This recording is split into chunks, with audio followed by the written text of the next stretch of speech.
25 anos despois, a Asociación de Jóvenes Empresarios de Pontevedra saca os seus premios da cidade. Este ano trasladaron os galardóns ao Pazo do Castriño de Vilagarcía, nunha aposta decidida pola comarca do Salnés. Creemos que aquí en el Salnés debemos de estar, debemos continuar y sobre todo tener presencia, ¿no? Y que este acto se haga hoy aquí en Vilagarcía creo que es un reto superado para nosotros. O evento recuperou o formato presencial renovando o seu compromiso co talento mozo. Es fundamental, ¿no?, visibilizar a todos estos emprendedores que este año tuvimos 24 candidaturas para que otros se animen y continúen emprendiendo, ¿no? O Grupo Valenciaga fíxose co Premio Xove Empresario do Ano, mentres que a ilustradora pontevedresa Paula Chexair foi recoñecida co Premio Iniciativa Emprendedora polo seu traballo sobre a saúde mental na mocidade a través da banda deseñada. Tamén recibiron galardón a innovación Cactus Apps e a responsabilidade social Fillas da Terra. Ademais, a adega Martín Kodax recolleu o premio honorífico. Moi contentos, é dicir, porque o traballo creo que é a esencia, non, da propia empresa. Aquí o que se nos está premiando é unha traxectoria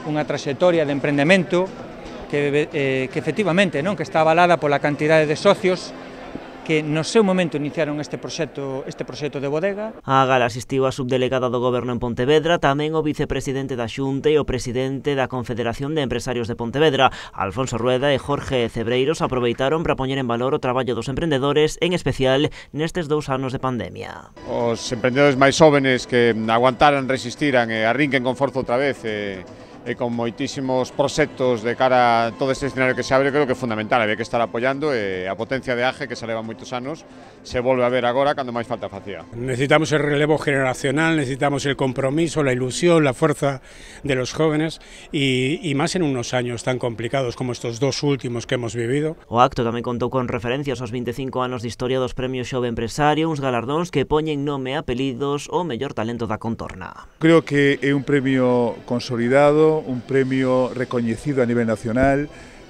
pioneiro, para difundir a cultura emprendedora e, sobre todo, darlle ese pequeno impulso aos xóvenes empresarios que lleven moi ben para despois afrontar as dificultades que temos hoxe día no mercado libre, non? Os premiados, ademais da súa proxección, reciben aportacións económicas, formación empresarial e tamén distintos recursos como despacho no viveiro de empresas de barro ou equipos informáticos.